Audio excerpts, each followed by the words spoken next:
انسان کی جبلت میں یہ چیز داخل ہے کہ انسان پرانی چیز سے نئی چیز کی طرف راغب ہوتا ہے۔ گھڑی اگر پرانی ہو جائے تو انسان نئی خرید لیتا ہے۔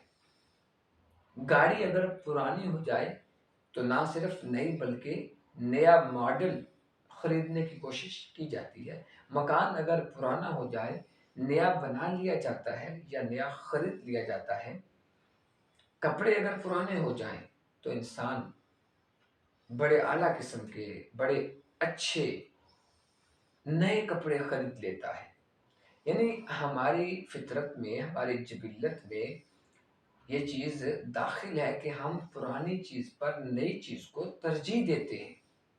یقیناً آپ میری اس بات سے اتفاق کریں گے، ہم پرانی چیز پر نئی چیز کو ترجیح دیتے ہیں، لیکن ہم نے اپنی زندگی کے بارے میں کبھی سوچا ہی نہیں۔ چیزیں پرانی ہو جائیں تو ہم نئی خرید لیتے ہیں، لیکن زندگی ہم سب کے پاس وہی پرانی زندگی ہے۔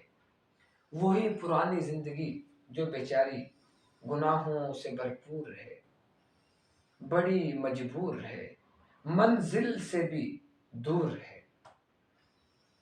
کبھی زندگی نئی خریدنے کے بارے میں خیال ہی نہیں آیا، کبھی ہم نے سوچا ہی نہیں۔ جی ہاں، نئی زندگی اسلام کی دہلیز پہ آ جائیں، نئی زندگی ملتی ہے۔ کوئی اس قابل ہو تو ہم شانے کئی دیتے ہیں، ڈھونڈنے والوں کو ہم دنیا بھی نئی دیتے ہیں۔ حکمت والے نبی صلی اللہ علیہ وآلہ وسلم نے فرمایا، التائب من الذنب کمن لا ذنب لہ۔ گناہوں سے توبہ کرنے والا ایسے ہے کہ اس نے گناہ کیا ہی نہیں۔ گناہوں کے انبار تلے جو زندگی گزر رہی تھی وہ پرانی تھی۔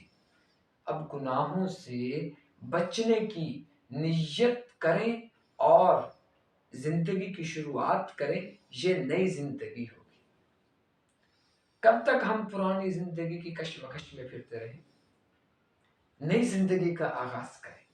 نئی زندگی کی ضرورت ہے۔ میں اس وقت تمام مسلمانوں سے، جہاں تک میری آواز پہنچ رہی اور بالخصوص نوجوانوں سے گزارش کر رہا ہوں کہ ہم نے جو اپنی زندگی کے ایام گزار دیے، پرانی زندگی گزار دی، آئے نا یارو پرانی زندگی کے عوض ہم نئی زندگی خریدیں، اور یہ نئی زندگی اسلام کی دہلیز سے ملے گی۔ حکمت والے نبی صلی اللہ علیہ وآلہ وسلم کا فرمان میں نے آپ کے سامنے پیش کیا۔ اللہ کی نافرمانی میں جو زندگی ہم نے گزار دی وہ پرانی تھی، اب اللہ کی فرما برداری میں گزاریں اور یہ نئی زندگی ہے۔ آقا کریم صلی اللہ علیہ وآلہ وسلم کے عشق کے بغیر جو زندگی گزر گئی وہ پرانی زندگی تھی۔ آقا کریم صلی اللہ علیہ وآلہ وسلم کے عشق میں زندگی گزارے، یہ نئی زندگی ہے۔ بری صحبتوں میں، بری محفلوں میں جو ہم نے وقت ضائع کر دیا وہ پرانی زندگی تھی۔ اب نیک سنگتوں میں بیٹھیں، نیک لوگوں کے پاس بیٹھیں اور نئی زندگی کی شروعات کیجیے۔ اللہ تبارک و تعالی ہم سب کو اپنی زندگی قرآن و سنت کے مطابق گزارنے کی توفیق عطا فرمائے، اور اللہ کرے آپ کے دلوں میں اتر جائے میری بات، میری زندگی کا مقصد تیرے دین کی سرفرازی، میں اسی لیے مسلمان، میں اسی لیے نمازی، زندگی آمد برائے بندگی، زندگی بے بندگی شرمندگی۔